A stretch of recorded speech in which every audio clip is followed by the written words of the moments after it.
הקרן הקיימת לישראל חוגגת השנה 120 שנות קיום. יצאנו להערות קק"ל להכיר את הארגון קצת יותר מקרוב. ולבדוק חלק מההנחות הרווחות לגביו.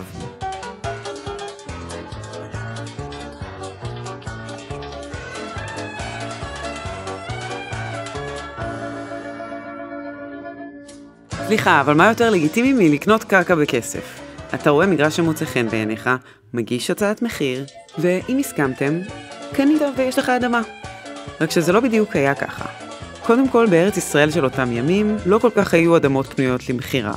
רגילים אנו להאמין בחול, כי ארץ ישראל היא עתה כמעט כולה שוממה, מדבר לא זרוע, וכל הרוצה לקנות בקרקעות יבוא ויקנה כחפץ ליבו. אבל באמת, אין הדבר כן. בכל הארץ קשה למצוא שדות זרע אשר לא יזרעו, רק שדות חול או הרי אבן שאינם ראויים אלא לנטיות. כלומר, בכל מקום שבו הייתה קרקע מתאימה לחקלאות וליישוב, היו כבר מי שאיבדו את הקרקע, לעתים במשך כמה דורות. רגע, אז למה הקרקע לא הייתה על שמם בטאבו? טוב, אז כדי להבין את זה צריך להתעמק במבנה הכלכלי-חברתי של האימפריה העות'מאנית, ששלטה אז באזור. באותה תקופה, הקרקעות נחשבו בבעלותם של עשירים מקומיים שנקראו אפנדים, בטורקית אדון וגברת. האפנדים ייצגו את הקהילה בפני השלטונות הטורקיים, וקיבלו מיסים מהאיכרים שחיו על האדמה ואיבדו אותה. העברה של קרקעות מיד ליד, אם התבצעה, תמיד כללה גם את התושבים, ומסיבות ברורות. הם אלה שהניבו את הרווח הגבוה ביותר על האדמה. הפעילות של קק"ל ושל חברות נוספות בזמנה, כמו איקה ופיקה, הייתה חסרת תקדים, בכך שהמטרה שלהן הייתה לקבל את הקרקעות ללא התושבים. אבל קרקעות לא מיושבות כמעט ולא היו בנמצא. אז מה עושים? אם לא נרצה לרמות את עצמנו במוסכם, הלא נודה שהשלחנו אנשים מסכנים מכינם הדל ושברנו את מטה לחמם. אנא יפנה המודח שאין לו אלא מעט כסף. עוד היום תצלצל באוזני הקינה שנסו ערביות ביום שעזבו משפחותיהן את הכפר ג'אוני, הוא ראש פינה, ללכת ולהתיישב בחורן אשר מעבר לירדן מזרחה. הגברים רכבו על החמורים, והנשים הלכו אחריהם הלוך ומרר בבכי, וימלא העמק קינתם. לרגעים עמדו ונשקו את האבנים ואת האפר. במשך 25 השנים של עבודתי הקולוניזטורית, נשאלתי הרבה ערבים מעל אדמתם, ואתם מבינים כי עבודה זו, לנשל מעל האדמה אנשים שהם ואולי גם אבותיהם נולדו עליה, איננה כלל וכלל מן הדברים הקלים, ובייחוד כשאין המנשל מביט על המנושלים כעל עדר של צאן, אלא כעל אנשים בעלי לב ונפש. המקום שהוקצה למגורנו נמצא בזיכרון העתיקה, במקום שהיה סמרין. הכפר סמרין, כפי שסיפרו, היה מיושב קודם פלחים, חרטים, אריסים, והאדמה כולה הייתה שייכת לאיזה אפנדי. כאשר מכר את האדמה לא נשאר להם לאריסים כלום, אלא לעזוב את המקום ולהתפרנס מגנבה ומשוד. חובה עלינו לבחון היטב את השאלה אם העברה אפשרית, אם היא נחוצה, אם היא מוסרית ואם יש בה תועלת. אין אנו רוצים לנשל. העברת אוכלוסין הייתה קיימת גם עד עתה בעמק, בשרון ובמקומות אחרים. ידועה לכן פעולת הקק"ל בנידון. עתה תצטרך העברה לעשות בהיקף אחר לגמרי. בחלקים רבים של הארץ לא תהיה אפשרית התיישבות יהודית, אלא על ידי העברת הפלחים הערבים. אינני מאמין בעברה של בודד. אני מאמין בעברה של כפרים שלמים. בינינו לבין עצמנו צריך להיות ברור שאין מקום בארץ לשני העמים גם יחד. הפתרון היחיד הוא ארץ ישראל, לפחות ארץ ישראל המערבית ובלי ערבים. אין כאן מקום לפשרות ואין דרך אחרת אלא להעביר מכאן את הערבים לארצות השכנות. להעביר את כולם, מלבד אולי בית לחם, נצרת וירושלים העתיקה. אין להשאיר אף כפר אחד, אף שבט אחד, והעברה צריכה להתכוון לעיראק, לסוריה ואפילו לעבר הירדן.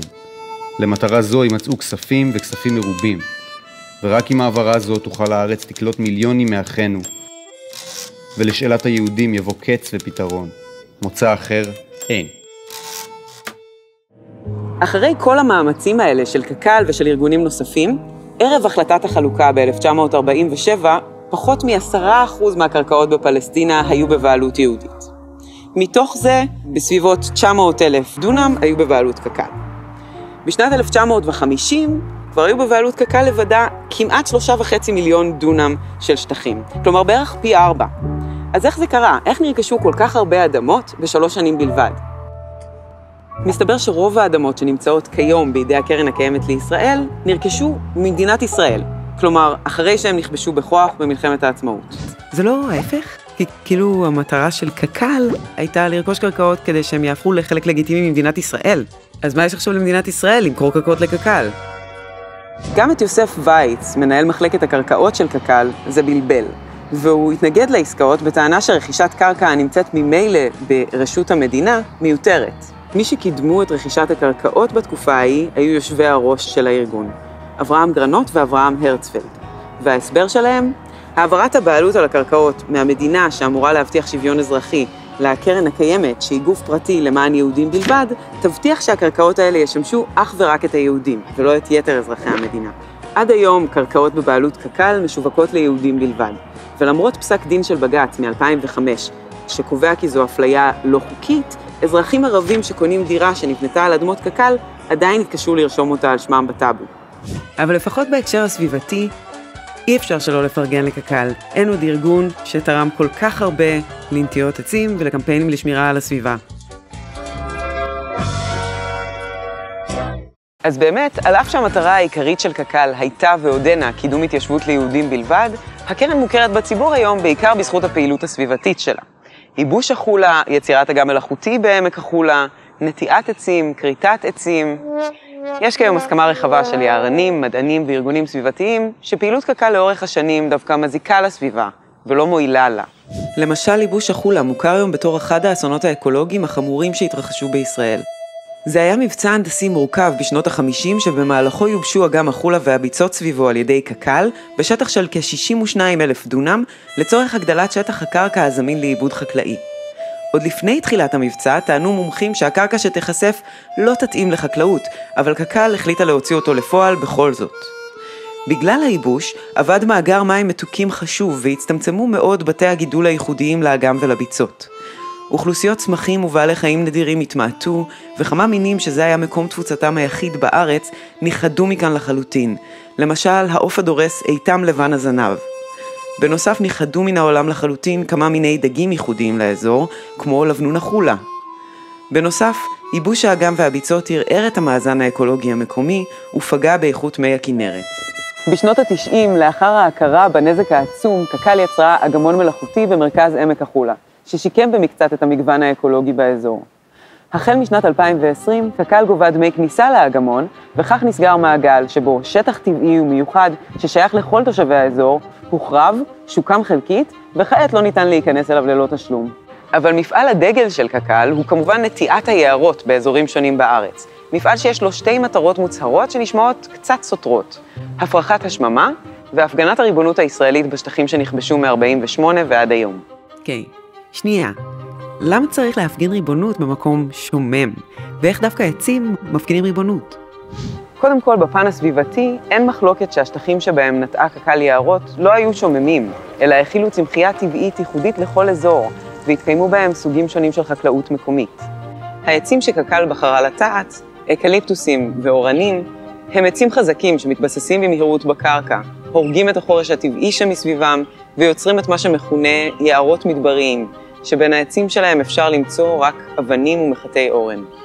רוב היערות בארץ נמצאים כיום במצב הזה, על חשבון המגוון המיוחד של צמחים ובעלי חיים שאופייני לחורש הטבעי במזרח התיכון. ומבחינת הפגנת ריבונות, תשובה אפשר למצוא בדבריה של מיכל קטורזה, האחראית על השילוט בחורשות קק"ל. חלק גדול מהפארקים של הקרן הקיימת נמצאים על אדמות שבהן היו בעבר כפרים ערביים, והיערות הם כדי להסוות את העניין. זה לא במקרה. יוסף וייץ, אותו מנהל קרקעות מיתולוגי, היה ממקדמיה הבולטים של תוכנית הטרנספר לתושביה הערבים של הארץ, עוד בשנות ה-40 וה-50 של המאה ה-20. הוא הפעיל לחץ על בן גוריון להטיל על קק"ל לטפל באזורים שנכבשו בקרבות תש"ח, ולמנוע מפליטים לחזור לביתם, בין היתר באמצעות נטיעת יערות. כלומר, הפגנת ריבונות היא למעשה מניעה מתושבי הארץ לחזור לבתים ולאדמות שבבעלותם. טוב, אבל כל זה היה בקום המדינה. קק"ל כבר מזמן לא מתנהלת ככה. לצערנו, קק"ל ממשיכה במדיניות של נטיעת יערות על אדמות ובתים של פלסטינים, משני צידי הקו הירוק, מ-48 ועד היום. פארק קנדה, שבו אנחנו נמצאות כרגע, הוקם על ידי קק"ל ב-1973 על חורבותיהם של הכפרים אימואס, בית נובה ויאלו, שתושביהם גורשו במלחמת ששת הימים ולא הורשו לחזור מאז.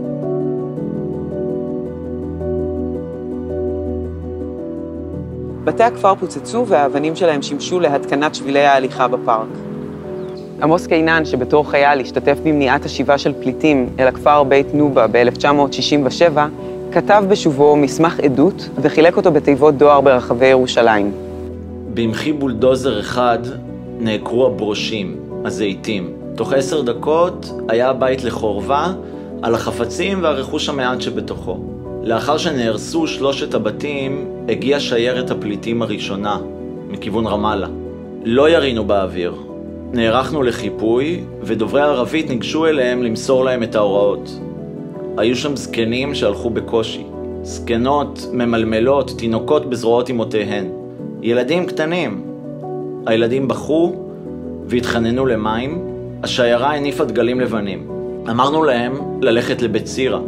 הם אמרו לנו שמכל מקום מגרשים אותם ולאף מקום לא נותנים להם להיכנס. שכבר 4 ימים הם הולכים, בדרכים, בלי אוכל, בלי מים, שכמה מהם מתו. הם ביקשו לחזור לכפר, ואמרו שמוטב שנהרוג אותם. לכמה מהם היה עז, כבש, גמל או חמור. אב גולל גרגרי חיטה בין ידיו, שחק אותם ונתן אותם לאכול 4 ילדיו. באופק נראתה השיירה הבאה. גבר הלך ועל גבו שק קמח של 50 קילו. כך הוא הולך קילומטר אחר קילומטר, עוד זקנות, עוד נשים, עוד תינוקות. הם צנחו בעייפות במקום שאמרנו להם לשבת בו. לכמה מהם היו פרה או 2, עגל, כל רכושם עלי אדמות. לא הרשנו להם ללכת לכפר לקחת מיטלטלים, כי ההוראה הייתה שאסור להם לראות איך הורסים את כפרם. בית הקברות של הכפר עדיין נמצא בשטח הפארק, ממש במקום שבו אנחנו עושים מנגל עם המשפחה.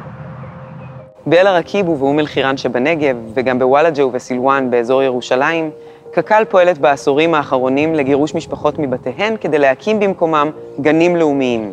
ביניהם יער הטלוויזיה של אלוהים, שנתרם על ידי ערוץ טלוויזיה נוצרי אוונגליסטי אמריקאי בשם God TV. טוב, אז מזל אם ככה שקק"ל לפחות נשלטת על ידי מפלגות השמאל. תאר לך מה היה קורה אם הימין הקיצוני היה מנהל את העניינים.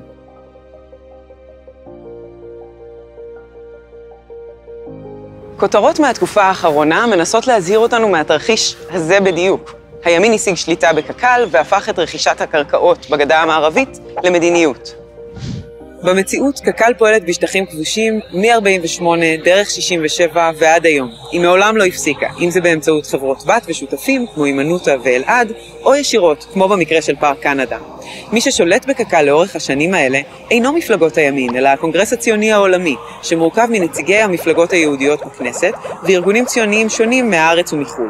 ממשלת הצללים הזו אינה חלק מהדמוקרטיה הישראלית בכמה מובנים. משתתפים בה נציגים יהודים בלבד. רבים מהם אינם אזרחי ישראל, והנציגים האלה אינם נבחרי ציבור בשום אופן, וקשה מאוד להשיג מידע לגבי הרכב המדויק שלהם. ולמרות זאת היא בעלת השפעה רבה על חלוקת הקרקעות משני צידי הקו הירוק, ועל תקציבים ציבוריים של מיליארדי שקלים. כלומר, יש לה יותר כוח ממשי מלרוב נבחרי הציבור שלנו. ראשי קק"ל לדורותיהם היו במרביתם אנשי מפלגת העבודה, אבל היו ביניהם גם אנשי בית"ר ותנועת המזרחי העולמית, וגם בכלל לא ברור שיש קשר בין האוריינטציה המפלגתית של יושב ראש הארגון למדיניות בשטח. למשל, בתקופת יושב ראש קק"ל היוצא, דני עטר ממפלגת העבודה, הוקצו לא פחות מ100 מיליון שקל לרכישת קרקעות ביהודה ושומרון. לסיכום, קק"ל הוקמה לפני 120 שנה כדי לרכוש קרקעות בישראל ולדחוק החוצה את תושביהן המקוריים, במקום שיהודים פשוט יחיו בשכנות לתושבים הערבים, שנציגי קק"ל בעצמם תיארו כידידותיים ומסבירי פנים. קק"ל גרמה לנזק עצום למגוון הביולוגי, להכחדת בעלי חיים וצמחים ולזיהום של מקורות מים. והכי חשוב, המדיניות הזאת ממשיכה גם במאה ה-21, בחסות מפלגות יהודיות מכל קצוות הקשת הפוליטית, ובראשן מפלגת העבודה.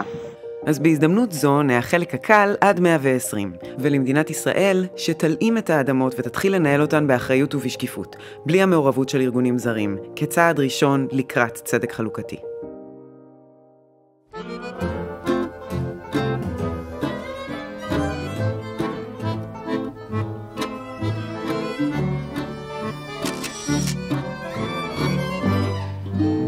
כשזה יקרה, ניפגש ניפגש על החוף, ניפגש על החוף, כשיגיע הסוף, נאכל פירה מדברים שנכתוב, נצטרך לאסוף, כשיגיע הסוף. אז בפעם הבאה שאתם עושים פיקניק ביער קק"ל, תזכרו ש40 דקות נסיעה מכאן יש פליט.